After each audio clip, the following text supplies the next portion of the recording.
मालिक दुनिया के नंबर 2 पे था, हम आप सब उम्मीद लगाए थे कि हो सकता है 24 तक वो नंबर 1 पर पहुंच जाए।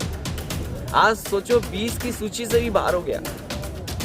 अखिलेश यादव ने गौतम अडानी को लेकर बड़ा हमला बोला। कंपनी में लगातार गिरावट से निवेशक परेशान। दुनिया के सबसे अमीर व्यक्ति टॉप 20 से भी बाहर हो गए। गौतम अडानी के निवेशक करने वाले लोग बेहद परेशान हो गए। गौतम अडानी की कंपनी ने 70,000 निवेश करने का उत्तर प्रदेश में दावा किया था, लेकिन हवाई साबित हुआ। योगी सरकार पर जमकर बरसे अखिलेश यादव। उत्तर प्रदेश में निवेश लाने का जो दावा था योगी सरकार का, धरातल पे हवाई।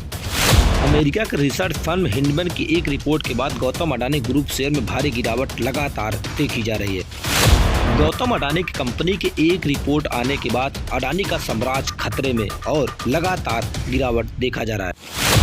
उत्तर प्रदेश के पूर्व मुख्यमंत्री अखिलेश यादव हरदोई के दौरे पर पहुंचने के बाद सूबे के मुख्यमंत्री योगी आदित्यनाथ पर जमकर हमला बोला। उन्होंने कहा कि जो निवेश लाने का योगी सरकार का दावा है, धरातल पे हवाई साबित हो रहा है। जिस तरीके से भारत की एक कंपनी विश्व की दूसरे सबसे अमीर व्यक्ति बने थे, लेकिन अमेरिका के एक कंपनी की रिपोर्ट के बाद वह टॉप 20 से भी बाहर हो चुके हैं और उत्तर प्रदेश समेत देश के निवेशक बेहद परेशान हैं। आपको बता दें जिस तरीके से अखिलेश यादव ने कहीं न कहीं योगी सरकार पर जमकर हमला बोला है कि ये जो गंगा एक्सप्रेसवे बन पाएगा कि नहीं बन पाएगा। और एक कंपनी जो दावा करती थी अभी कुछ दिन पहले तक कि 70,000 करोड़ का इन्वेस्टमेंट करेंगे, और आज जिन्होंने चीज़ें जानी होंगी, जो मालिक दुनिया के नंबर 2 पे था, हम आप सब उम्मीद लगाए थे कि हो सकता है 24 तक वो नंबर 1 पर पहुंच जाए। आज सोचो 20 की सूची से भी बाहर हो गया। सवाल वैल्यूएशन का नहीं है कि वैल्यूएशन कहां से कहां हो गई, किस कंपनी की वैल्यूएशन क्या से कहां पहुंच गए हम।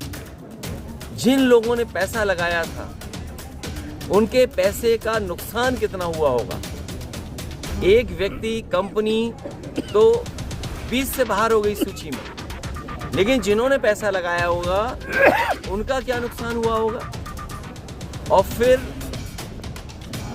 जो लोग ये दावा करते थे कि हम दुनिया में अर्थव्यवस्था को जाने कहां ले जा रहे हैं, हमारा किसान अगर मेहनत ना करे तो हमारी ये अर्थव्यवस्था खोखली है, और इतने बड़े व्यक्ति का नीचे आ जाना ये दर्शाता है कि भारतीय जनता पार्टी कितना जनता को धोखे में रखती है।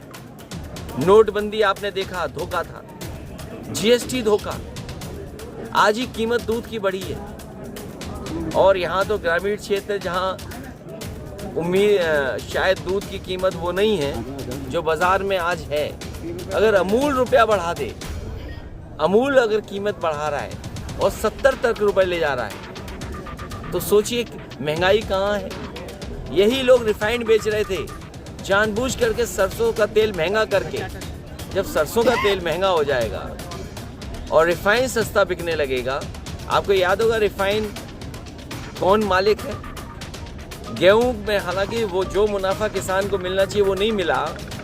2022 तक आय दोगुनी होनी थी, लेकिन आटा किस कीमत पहुंच गया, गैस सिलेंडर किस कीमत है, महंगाई चरम सीमा पर है। तो ये बड़े सवाल हैं, इन सवालों पे चिंता करना चाहिए। अर्थव्यवस्था खोखली है, बीजेपी ने अर्थव्यवस्था को खोखला कर दिया है। सर, एक सवाल ये लिया मायावती जी का संविधान है जिसे बाबा साहेब डॉक्टर भीमराव अम्बेडकर ने इसमें सूत्रों की नहीं बल्कि एसटी व ओबीसी की संज्ञा दी है। इन्हें सूत्र कह के सपा इनका अपमान कर रही है, संविधान की अवहेलना न करे। साथ में उन्होंने 95 का भी जिक्र किया है कि लखनऊ स्टेट गेस्ट हाउस में जो घटना हुई थी उसमें सपा को अपने गिरेबान में झाँक के देखना चाहिए, जब एक दलित की बेटी पर सपा सरकार ने जानलेवा हमला कराया। ये मेरे पत्रकार साथी, बीजेपी की होशियारी हम ही नहीं समझ पाया। बीजेपी होशियार पार्टी है, वो जो जवाब नहीं देना चाहती है कभी कभी दूसरे दलों को आगे करती है। जहाँ तक सवाल संविधान का है, हमने भी 26 तारीख का अगर स्टेटमेंट देखेंगे, 26 जनवरी का गणतंत्र दिवस के दिन ये कहा कि हम समाजवादियों के लिए सबसे बड़ा धर्म अगर कोई है तो हमारा संविधान है। हम इस लोकतंत्र की पूजा करते हैं, और संविधान जो हमें अधिकार देता है वो अधिकार छीने जा रहे हैं। संविधान में कहाँ का है भेदभाव करें हम? संविधान ने कहाँ कहा है कि धर्म को ऊंचा नीचा दिखाएं? हमारे बाबा साहब भीमराव अम्बेडकर जी ने, डॉक्टर राममनोहर लोहिया ने जो आंदोलन चलाया, जो लड़ाई लड़ी, क्या उसके तहत हमें अधिकार मिल रहे हैं? बीजेपी वही अधिकार छीन रही है और लोगों को अपमानित कर रही है। ये भारतीय जनता पार्टी के इशारे पे कई दल समय समय पर बाहर निकल करके आते हैं। सर, आजकल बाबाओं का बड़ा स्कोप चल रहा है। आज बाबा रामदेव का भी कल एक राजस्थान में बयान आया। उन्होंने कहा कि इस्लाम धर्म का मतलब है सिर्फ नमाज पढ़ना, मुसलमानों के लिए सिर्फ नमाज पढ़ना जरूरी, और नमाज पढ़ने के बाद कुछ भी करो सब जायज़ है, चाहे हिंदुओं की लड़की उठा लो, चाहे आतंकवादी। ये बीजेपी के कई रूप में कई तरह के लोग हैं जो सहयोग और साथ देते हैं। जब बजट देश का पास हुआ है, आप बताओ किसके चेहरे पे खुशी है? क्या बजट को समझ पाए लोग?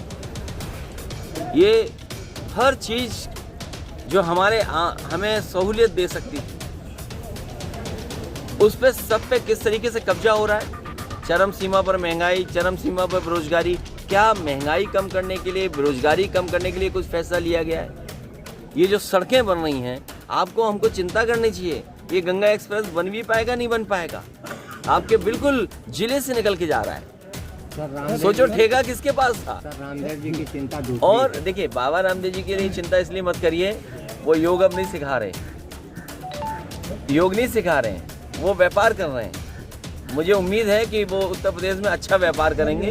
तेल, घी, बिस्किट, पाउडर, नमकीन वो अच्छा बेचें। सर, यूपी में इन्वेस्टमेंट समिट की जा रही है निवेश के लिए। ये इन्वेस्टमेंट मीट पहले भी धोखा थी और फिर धोखा होने जा रहा है। और आज अगर अखबार आपने पढ़ा होगा, मुख्यमंत्री जी ने कहा कि हमने 75% जमीन पर ले आए। तो इसका मतलब ये हुआ कि लगभग 5 लाख करोड़ और उसका 75% जमीन पे आ गया। तो हरदोई के लोगों बताओ, जो समाजवादी सरकार में आपके कारखाने लगे थे संडीला में, उसके अलावा एक कारखाना आगे लगाओ तो बता दो आप। एक कारखाना लगाओ हरदोई में, एक कारखाना कन्नौज में लगा हो। तो ये केवल जनता को गुमराह कर रहे हैं, अखबारों के माध्यम से, टीवी के माध्यम से अपनी बात को पहुंचाने का काम कर रहे हैं और केवल झूठ बोल रहे हैं। योगी जी ने कहा है कि अखिलेश यादव ने योगी सरकार पर जमकर हमला बोला। उन्होंने कहा कि जिस तरीके से उत्तर प्रदेश की योगी सरकार निवेश लाने का जो दावा कर रही है हर जिले से, वह धरातल पे हवा हवाई साबित होगा।